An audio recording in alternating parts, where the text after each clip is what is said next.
Today, my talk will focus on the role of Malaysian cosmetic surgeons as cultural intermediaries who help facilitate the spread of beauty ideals or block beauty ideals from other contexts from entering Malaysia. So sort of this back and forth role.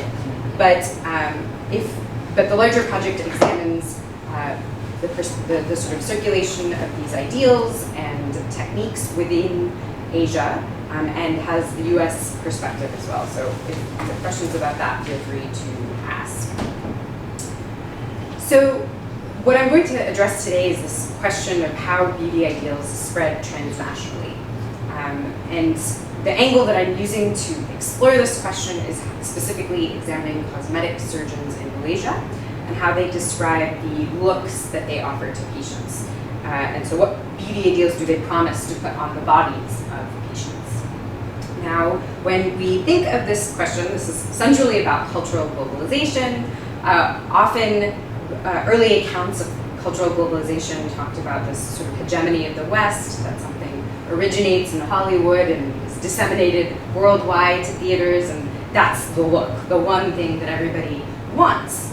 But as scholarship has developed, there's also this perspective of hybridity, that images might be created in different global centers, Hollywood being one of them, but they're adopted in new locations and potentially hybridized into new forms. So I was especially interested in the circulation of pop cultural products within Asia. It's not just Hollywood or the influences from Europe as the only game in town. There's a huge circulation in films, music, dramas, and TV shows here. And especially from Japan, South Korea, in different Chinese languages across Singapore, Hong Kong, Taiwan, China, and Malaysia, the sort of circulation of Hindi and Tamil films as well. So these are all influences, cultural product influences that you see in Malaysia, in addition to locally produced television shows, movies, celebrities, social media. But if you were to look at a young person's social media feed, you might see any number of references to these other sources. And so this picture here, a lot of the pictures in this presentation are photographs that I took in Malaysia. This is a photograph about medical tourism, cosmetic surgery tourism to Korea, but aimed at a Malaysian audience. So trying to get Malaysian folks to consider a trip to Korea. So clearly there's a lot of different influences from within Asia, from very different perspectives, and different media forms that have been circulating for some time as well. So all of these forms have their own dissemination of beauty ideals. Hollywood has this with movies. You can think of a different potential look that is denoted in this poster that's kind of a K-pop music group kind of look from Korea. So these kinds of cultural products are a way of disseminating beauty ideals, even if that's not the central point of what they're doing. It's introducing images of what people could look like. Sorry, am I in front of? Oh. Okay. So yes, so this is the photograph here. Let me grab this. Okay, so I want to say a few words now about cosmetic surgery. So these ideals that come from the cultural products that I was talking about, from films, things like that, are pretty abstract, right? You can take what you want from them in terms of what the overall notion of beauty is. So what cosmetic surgeons say that they are doing is taking these abstract beauty ideals and transforming them into something on the body that's more concrete. They're taking an idea and realizing it. And so surgeons think of themselves to some degree as artists. This is an image that is created by a surgeon. So they really emphasize the artistic nature of what they're doing and their aesthetic and clinical judgment. So this is not just it's not just a technical or medical field. They acknowledge aesthetics as part of it. And so what when they put these sorts of ideals onto the bodies of patients, I'm calling that cosmetic surgery looks, just to distinguish between the actual thing that they do versus the sort of abstract beauty ideals, which can effortlessly go, right? Those sorts of beauty ideals can also be edited by programs. You know, the extent to which they are rooted in bodies is sort of nebulous. You can think about manga as an example. That's a cartoon, right? But it still gives you ideas about beauty. So when I am saying cosmetic surgery, I'm saying that to differentiate the larger field of plastic surgery. Plastic surgery includes reconstructive procedures which modify the body in case of illness, injury, accident, or congenital abnormalities. But cosmetic surgery specifically focuses on interventions on healthy patients. So people who want to enhance their overall look or to modify something that stands out to them. So it's not often covered by insurance in countries that have health insurance systems. Cosmetic insurance is usually paid for out of pocket. And because there's not a clear widely recognized problem in an aesthetic sense, right? People might not all agree what your aesthetic problem is. The success of the procedure really depends on satisfying the patient. So whatever the patient sees as the problem, can that be remedied? Or can surgeons do something there? So these are procedures, cosmetic procedures are not deemed necessary medically for function or survival, but of course, where that line between cosmetic and reconstructive is drawn is a little bit difficult. There's some clear examples on one side or the other of what people would widely agree is necessary for function and not, but there's certainly in between cases. And what's really interesting is in different countries that line you can already see is drawn differently. And in several Latin American countries, most forms of what would be considered cosmetic surgery in this presentation would be covered by health insurance systems as intervening on self-esteem as the underlying problem. So surgeons have to generate a need for their own services or to stay in business.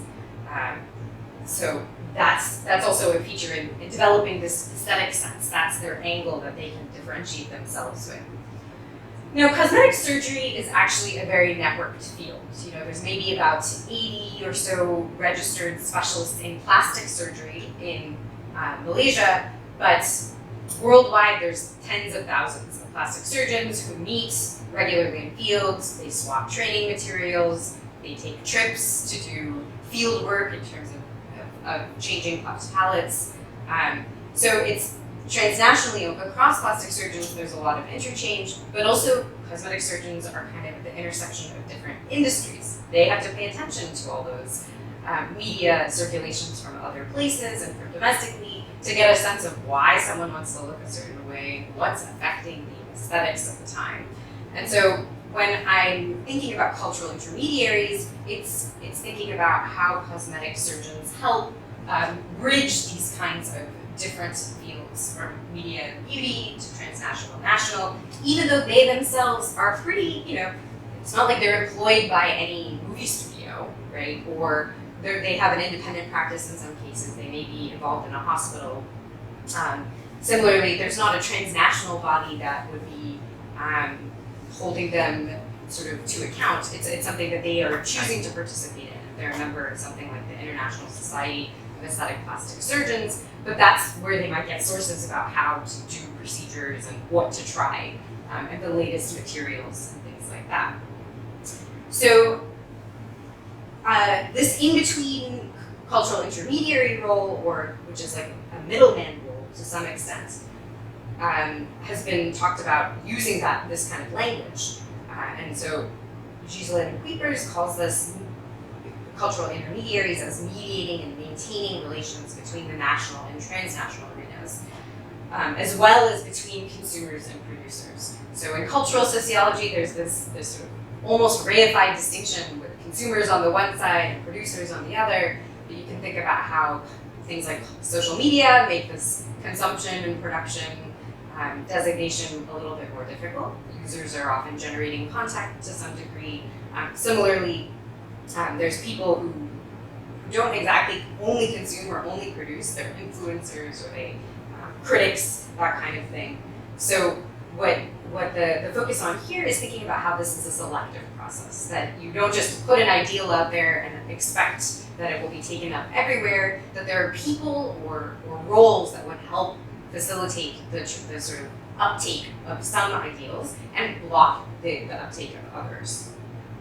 And you can also think about this cultural mediation as a process of translation, where, yes, you might see this overall inspiration ideal circulating in the same DVD, the same poster, one place to another, but when you have to put it onto the body of the patient, there's tweaks that have to be made to make that successful. And I'll give an example of what I mean by that at the end of the talk in sort of an extended form. So what I'm going to show today is how Malaysian cosmetic surgeons facilitate the transnational spread of beauty ideals by acting as medical and cultural gatekeepers, straddling the roles of cultural reception and production. There's some creativity in what they're doing. They're not just taking things and plopping them onto people, but they're also, you might think that because, as I said, their business depends upon patient satisfaction and generating needs, that they might just do anything that someone walks in and asks them to do. And so I'm going to show you that that's not the case. There's a little bit of judgment, discretion involved there too, and that's what I'm focusing on, is the gatekeeping role. So this has ramifications, I think, for how beauty then gets recirculated and taken up in specific places. Okay, so in the rest of the talk, I'm going to say a little bit about the specifics of who I talked to and where I got these ideas.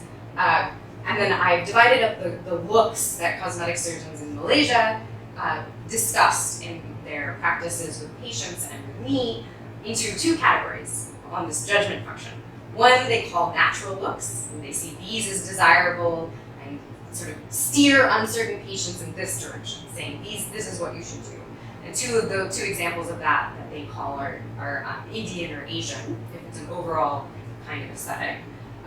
But they still identify other looks and they grant other looks to patients. They call these unnatural or artificial, and they're sort of foils to the natural often. They're, you say you want to look like this for this. And those examples of those kinds of ideals include things that they label Caucasian or Korean. Then I'm going to talk about this translation process in a specific case for Malay patients and with some conclusions. Okay, so I use this slide when I give talks in the US because nobody knows where Malaysia is or what to think about. And so this is to emphasize that plastic surgery looks fairly similar in different kinds of contexts in terms of the clinics, the sort of modernity connotation with it, the consumption connotation with it. The materials used are pretty similar. You can get Botox in most countries. The training looks pretty similar. So the associations are there. In Malaysia, cosmetic surgery is relatively accessible to middle-class patients as well, with the advent of extension of medical credit plans or credit plans that sort of enable people to divide this up, and a high rate of female labor force participation. So most cosmetic surgery patients worldwide are women. The figure goes anywhere from 80% to 90% for some procedures, and for younger patients, it's maybe up to 25% men. So then having women with their own sort of stream of income also enables a higher rate of cosmetic surgery. So Malaysia has a robust medical tourism market, which makes it a really interesting place to think about the circulation of beauty ideals and why they would want to pay attention to things outside of national borders. Not just for sort of abstract inspiration, but they also get patients from the countries where these cultural products are given. So this is a screenshot of the Malaysia tourism website, and I believe that the medical tourist office falls within this broader rubric. They use similar kinds of language in trying to attract people. My favorite line is a smaller one here. There is only one place where all the colors, flavors, sounds, and sights of Asia come together. No other country has Asia's three major races: Malay, Chinese, Indian, plus various other ethnic groups in large numbers. So they're here touting explicitly the diversity of Malaysia, this familiarity that is already here with cultures from around Asia, and this tagline of truly Asia as linking it to a larger regional area and being very well positioned to see a breadth within that area. Okay, so this study was based on interviews that I conducted with surgeons, Malaysian surgeons. Some of them have now moved to Singapore, so that's why Singapore is on there. But mostly they are based now in KL, Ipoh, and Penang. I conducted these interviews between 2014 and 2016, which is important to emphasize because I expect trends in beauty to change, right? And already now we're in 2020. So I've been checking in with surgeons to see, A, is a Korean look still something your patients ask for? But you can imagine that this will change with time. I also conducted interviews with Malaysian patients, including some medical tourists, to get a sense of, okay, surgeons say this, is this your experience?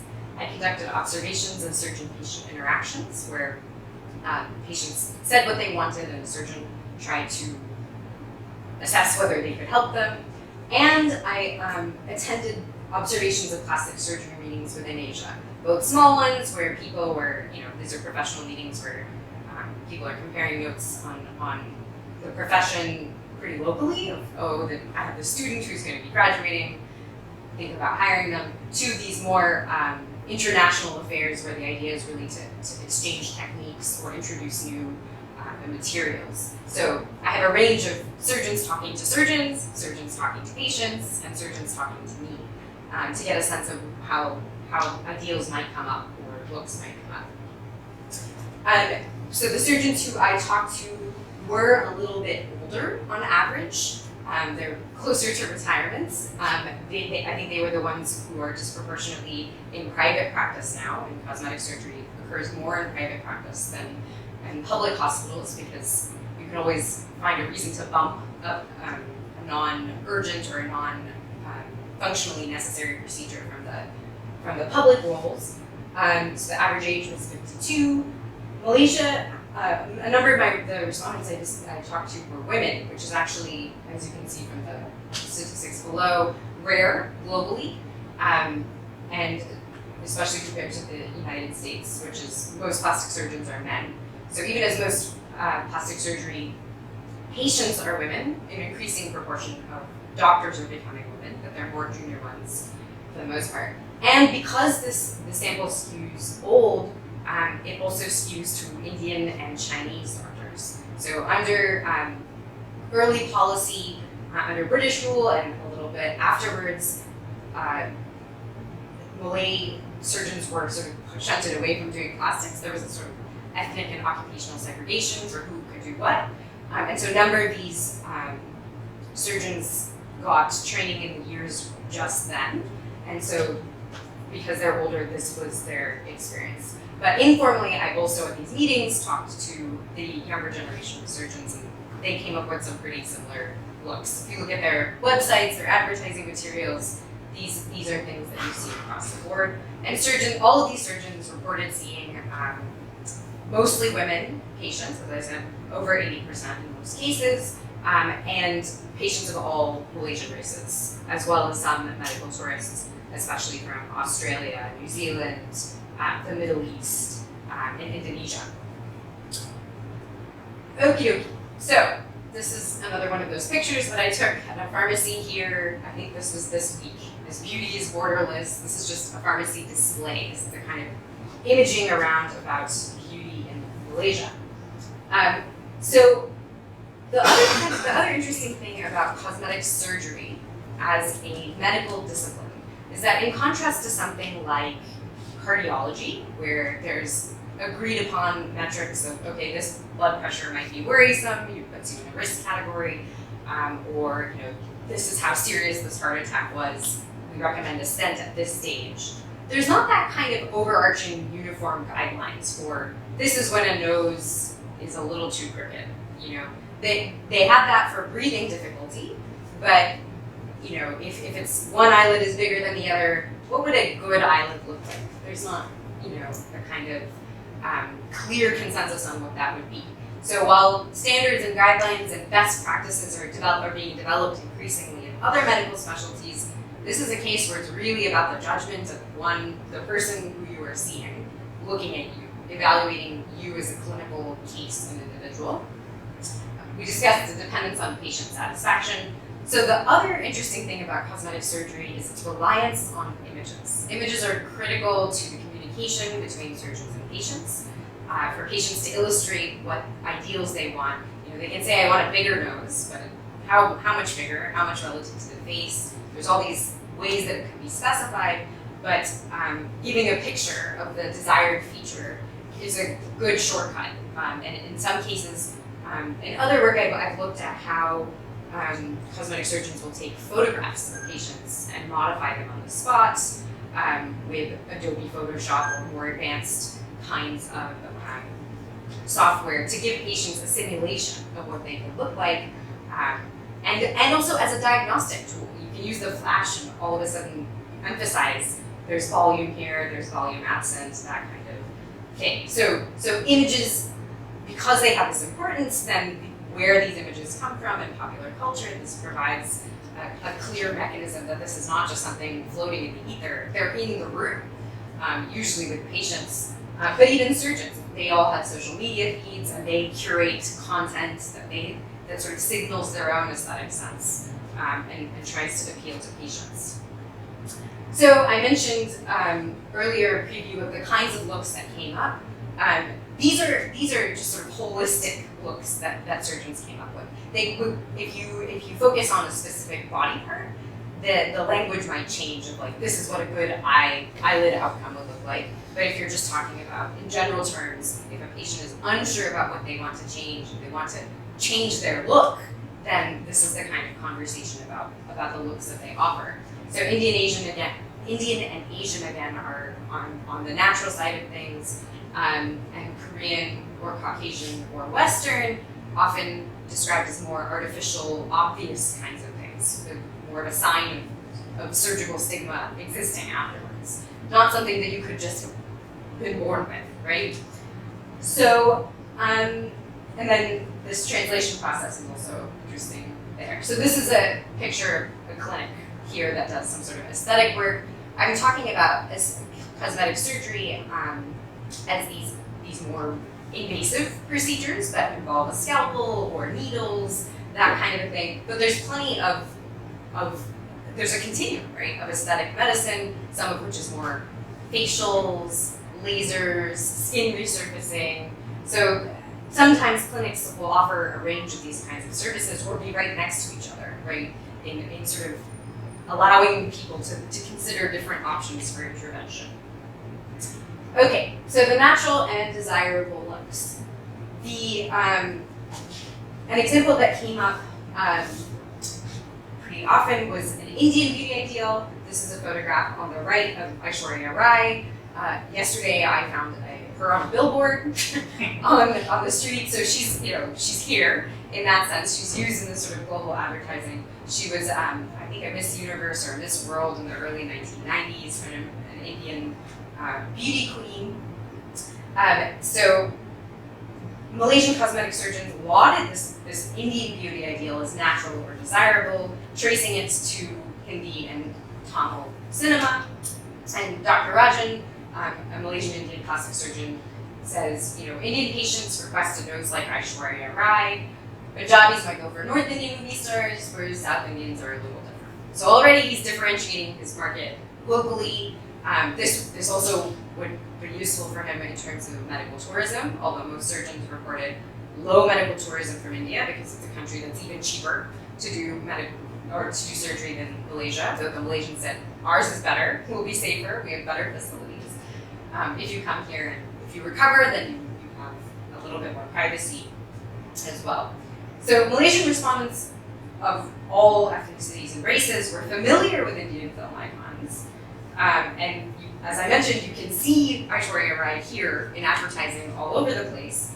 But though this might be familiar, this is not necessarily the look that just anybody walks in requesting. It's disproportionately Indian patients who say, hey, look, here's Aishwarya, can I have her nose? Can I have her high cheekbones? Even if other people would say, hey, she looks pretty good. This is she's used it in this way. So another thing I should emphasize is that while plastic surgeons undergo years of training, it's disproportionately on the reconstructive side of things. Even with reconstructive surgeries, if you're putting someone together after even cancer or something like that, you pay attention to how it looks afterwards. You want to minimize the scars and the stigma of the intervention. And so aesthetics are important across the field of plastic surgery, but it's not something that any of the surgeons said was taught.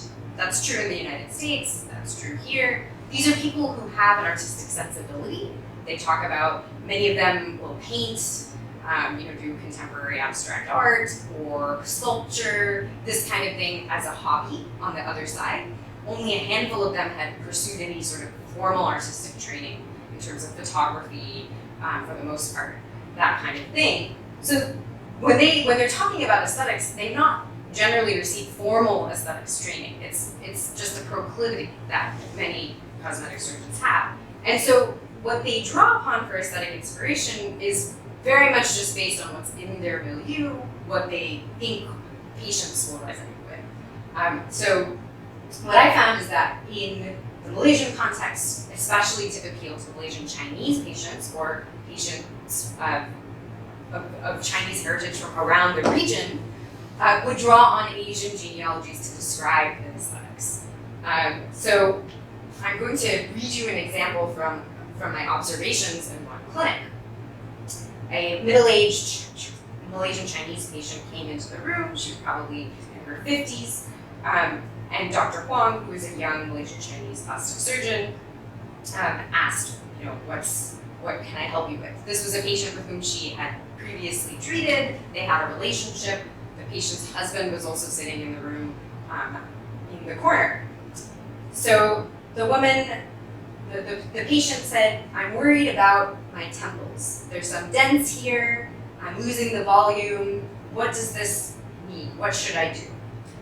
So Dr. Huang Googled this term, mianqiang, which I'm probably mispronouncing, and which refers to a Chinese face reading philosophy, and pulled up a map that looked remarkably like this one.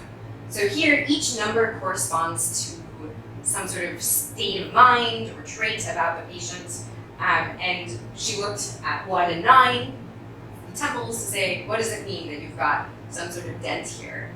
And the website, this is just whatever came up first on Google. She doesn't have this chart printed in her office or anything. This particular website suggested that this physical manifestation of the face was associated with poor relations with one's husband. So the wife looks at the husband, who's sitting there, he smiles good-naturedly, and she goes, no, that cannot do that, we need to change this. And so Dr. Huang then said, well, we could put in some fillers to make the dents disappear, and so then it would create the appearance of a fuller face overall. Now, if this exact same suggestion was made in the US, this would be seen as an anti-aging intervention. That as you get older, there's volume loss of the face, and so putting in fillers can help you look younger. But here, the pathway to this intervention did not talk about age at all, right? It went through this Asian genealogy of the space reading philosophy and about relations in the community and the perceptions of other people of what your character is like. And it's important to remember that the space reading is supposed to be insight into the character of a person, true insight, that the face is supposed to just convey something about your soul. But it's very common in all sorts of aesthetic senses to modify those associations, to say, oh, I don't want people to get the wrong idea, because that's not true, right? The husband was there, very supportive, right? So that's not, it becomes a way to change people's perceptions, to bring it into line with what you think is the reality of the situation, as opposed to being a window into the soul that's unmediated. So in a way, these are, this face reading is quite an old thing. It's not something that plastic surgeons invented. People have been using it thousands of years ago. There exist similar kinds of things in Thailand and South Korea that are slightly different. So this idea that dents in the forehead are a problem, this is old, right? This is not a new idea. But the solutions such as fillers or aesthetic intervention, those are a little bit new. Plastic surgery is giving, arguably, these face reading philosophies new life by saying, hey, this tells us something. This will help us say what people will tell from your face. And we can change that perception by using fillers or Botox or doing an operation. So often cosmetic surgeons would emphasize that. People think of this as a new thing, new look that people are looking for, that it's associated with modernity. And the surgeons I talked to rejected that. They said these ideals are not necessarily modern. Patients can pull out an ancient Chinese princess and show you the same thing. At the big meeting that I observed in Japan, where plastic surgeons came mostly from around Asia, but also from the US and Latin America, a surgeon literally took a picture of an ancient Chinese princess and put it on the presentation, saying, see, look, she's a nice round face and she's very fair, right? This is not a new representation of what the look should be. Patients also, to some degree, echo what surgeons were saying about the look overall, saying, this is one young patient who's just over the age of 20 in Malaysia. In Asia, we have a certain perspective of how a woman should look like.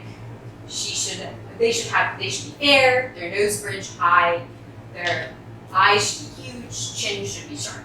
So here she's saying, this is what you live in this society, you see these images, this is sort of what is praised. It's a thing that people know, it's not totally new. At the same time, it's very much shaped by what people see, and so at different moments you can imagine cyclicality and what's going on there. All right. So when I'm talking about these sorts of beauty ideals, they still remain a little bit abstract, right? So how do you say, I want to look Asian? What happens after that? And so this is an example. A patient tells Dr. Huang, I'd like to maintain oriental features, so I told the surgeon that I prefer to have a low crease. I would like something more natural. So for this low crease, the way that Dr. Huang actually translated this request for a larger eyelid, an Asian eyelid or oriental eyelid, she takes a small metal tool that's basically a paper clip that has been, spread out, and gives the patient a mirror, and then she slowly adjusts the eyelid and says, is this natural? Is this what you want? Is this what you want? So it's not, these are words that people are applying to specific imaginations of their bodies. And so surgeons look for ways to represent what that could look like. Now, while doing that, you don't have a sense of where exactly the incision line, how that would look, because you just see the overall eyelid height. And so they tell you, there's limitations to this simulation, but it's a translation process, quite literally. It's like to see, this is what you think is oriental, or is that? And if it's too far away from what a surgeon would think is aesthetically pleasing, they would say no. That's too much. It won't look nice. There will be some problem if you do this. You ask someone else. There was refusal in that moment.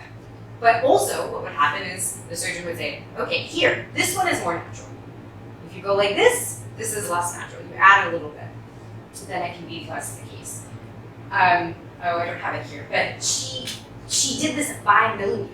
And so, Dr. Huang would say, well, 10 millimeters, that's very obvious. It's very artificial looking. You're gonna look a little fake or a little bit odd. And I don't know if I'm gonna do that. I'm gonna tell you that's not, that's what you want. I'm not going to give you that look.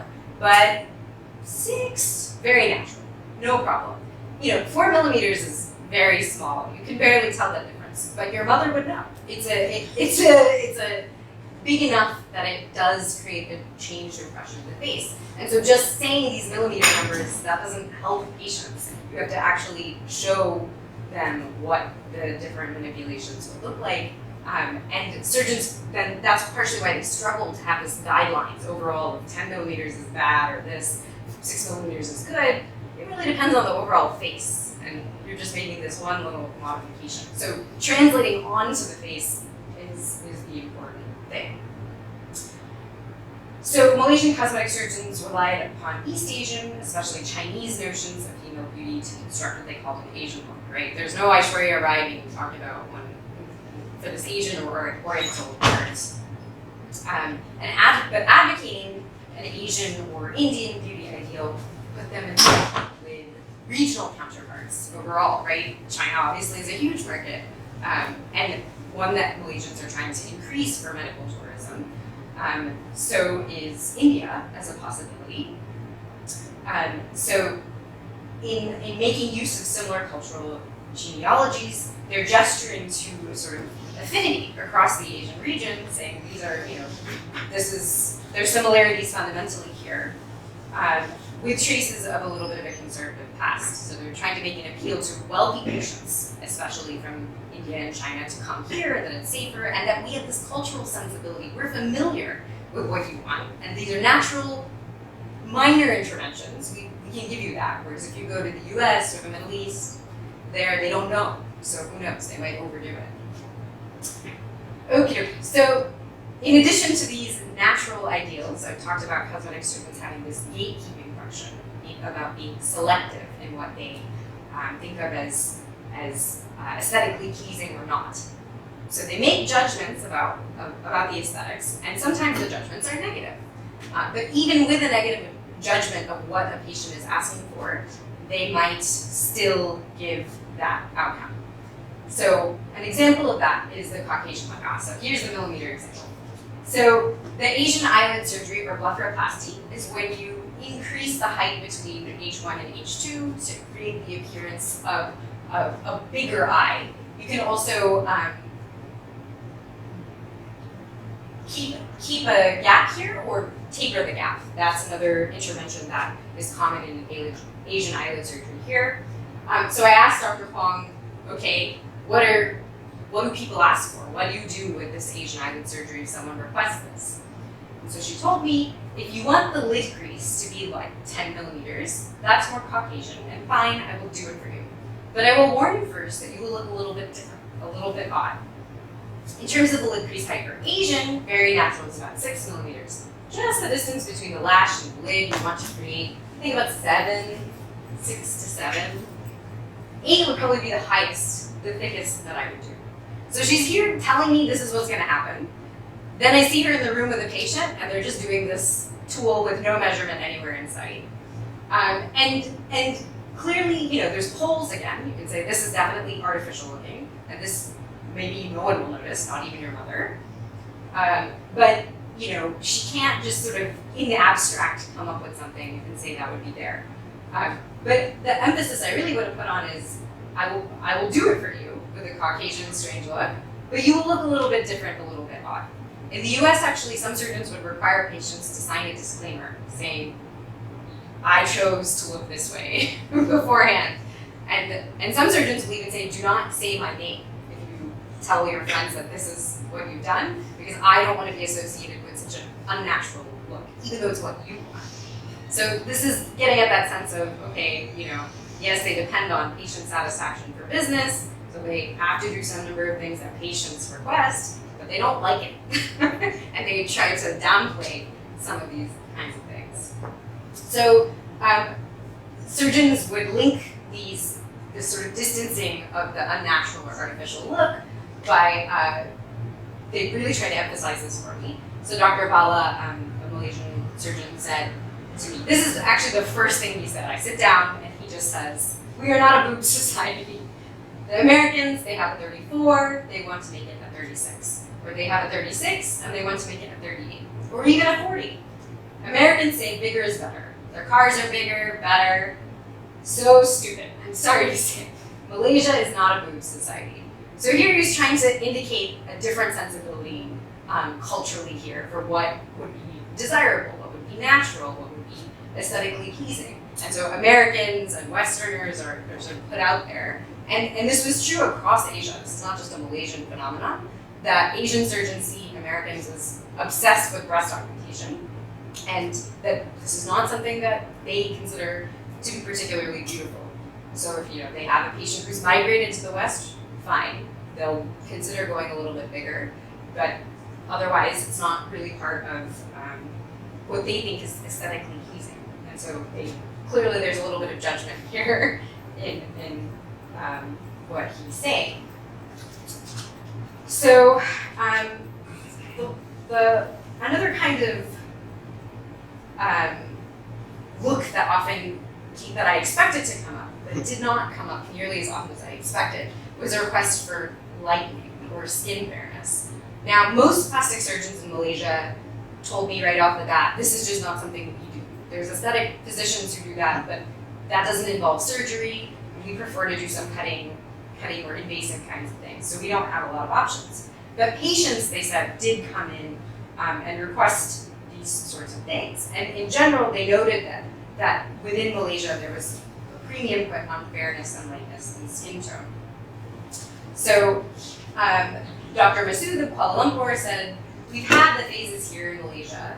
The phase of whitening was maybe 7 or 8 years ago when it was all the rage, but it kind of died down. And then a local celebrity does something. One day she looks tan, then 3 weeks later she looks fair, and then people are all seeking that out. So what he's emphasizing is this trend nature, and again, he's tying it to the media, what people are seeing, and so saying if it's associated with Americanism, that's not right now going to fly, but if a local celebrity does it, it's looking tan, then tanness becomes popular.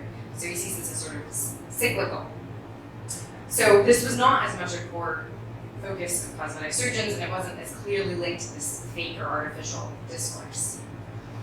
Now, while the American, Western, or white Caucasian look was seen as the one of the past, this is Dr. Wan's take, maybe 10 or 20 years ago, that was when it was, it's all the Korean wave now.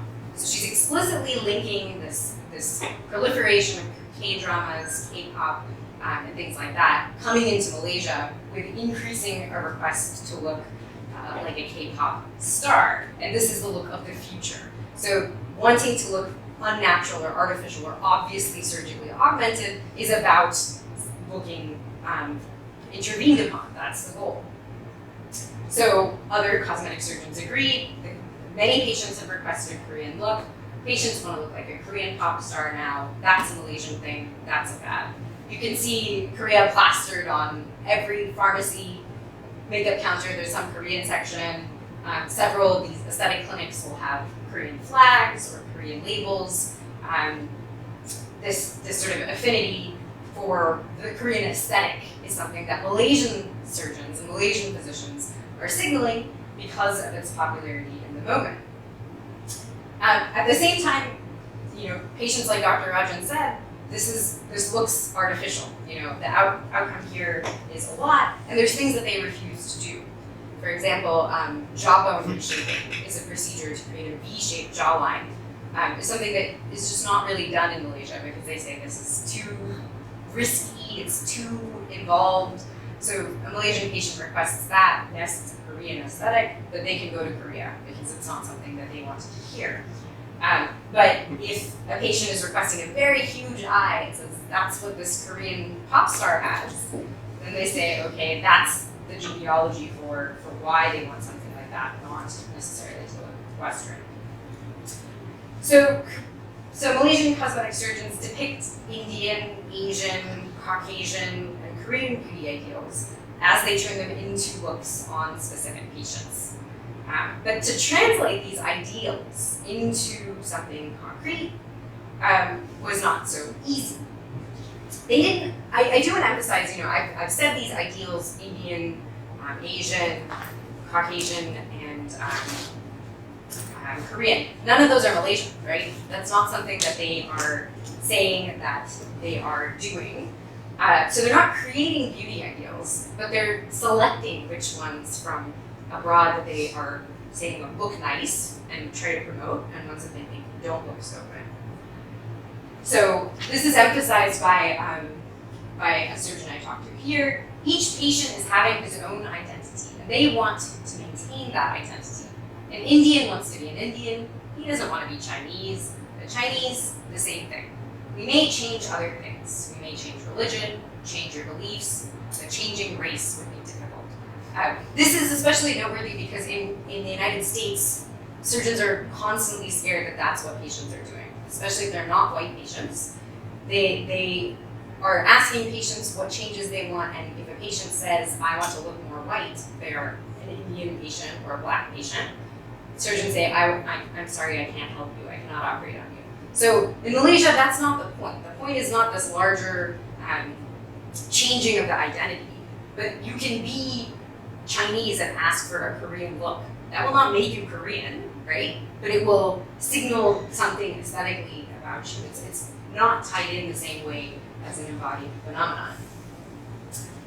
So to give an Asian, Chinese, Asian, Indian, Korean, or Caucasian look onto a Malay patient, for example, in Malaysia, required specific modifications. This is just one example, and it applied to other kinds of patients with other religious concerns as well. So at some Malaysian imams, at various points in the last 20 years, have issued fatwas banning or restricting cosmetic surgery procedures based on the idea that interpretations of Islam that discourage bodily modification. This is a hotly contested topic throughout the Middle East. The imams in Lebanon, Iran have also issued different kinds of considerations about what is permitted and what is not. In 2006, the National Fatwa Council of Malaysia issued a non-binding advisory against the use of Botox by Muslims. There was said to be an enzyme that was used in the production process for Botox that came from a paint originally. It was removed, before the product fully came out, but that was a bridge too far. Nobody wanted any part of an animal as part of the Botox, and so the fatwa was issued. Now, just because the fatwas were there did not mean that all Malay patients stopped doing surgery or all Muslim patients stopped doing surgery. It is true that in Malaysia, Malay patients make up a much smaller proportion of the overall surgery population. Most patients are Malaysian Chinese or medical tourists, but for certain kinds of procedures, especially for aesthetic medicine, skincare kinds of things, Malay patients also do that. And imams often cleared specific aesthetic procedures. So maybe you've got one eyelid that's much bigger than the other. They say, okay, you're fixing something that is unbalanced in your face, or your eyelids are drooping because of age and you cannot see. Yes, you should get this procedure, no problem. As long as they would approve it, but they wanted to make sure that the materials used in the surgery, if there was any sort of enzymes or injections as part of the procedure, that they were halal, which in practice meant that they could not contain ingredients derived from pigs. Surgeons thought this was very reasonable in Malaysia, and they paid a lot of attention, saying, okay, we want as much synthetic things as possible, we don't want animal products. So one Malaysian aesthetic physician saw this as a business opportunity. She created a line of skincare products that were verifiably synthetic. So she said, we're going for halal certification to say these have nothing in them. And she actually had submitted an application to JACA and called herself a pioneer, saying this is the way of the future, this is what Malaysia has to offer to Muslims all over the world, that we can give you something that will not have any animal product in there. So Dr. Christine, who herself was not, she did not identify as Muslim, but she said this is something several patients have requested, so I'm investing in this. She said, it's a very up-and-coming country, Malaysia, but there are religious laws as well that we need to abide by. We try to get certification for halal at least. Those kinds of things make it across the board safe for anybody to do. Also for Indian patients, for Chinese, we try not to put in animal products. So halal certification reassured Muslim patients, but also, she suggested, made products safer. There's no possibility of any infection that's related to an animal, right?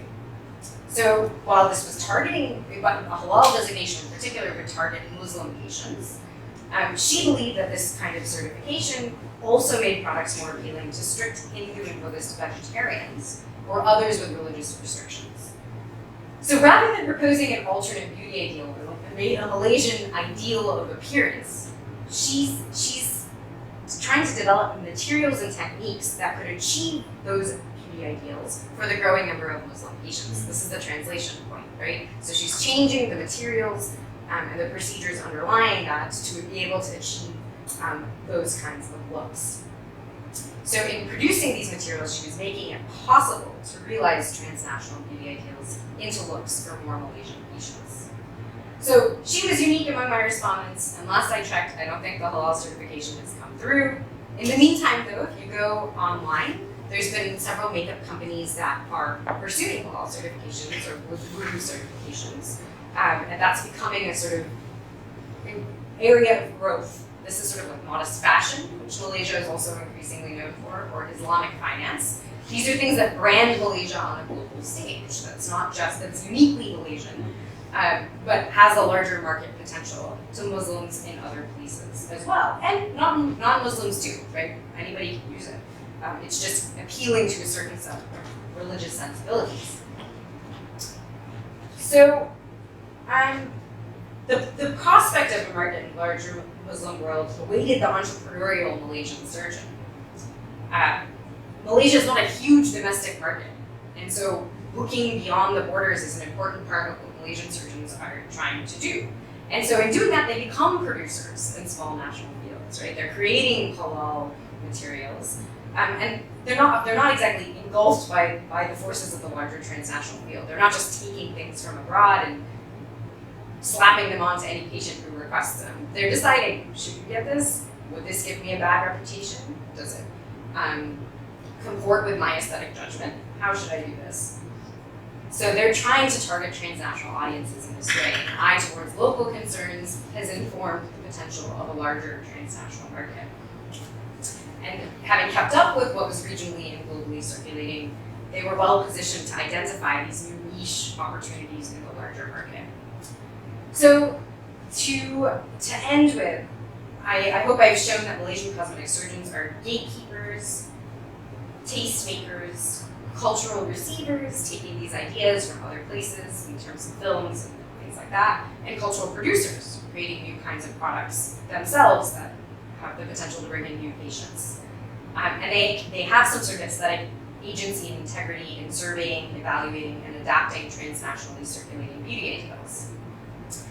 Malaysian surgeons are deliberately integrating Malaysia into a larger regional market, but it's an Asian market, right? That's the emphasis, that this is a sensibility that they can bring to the larger project.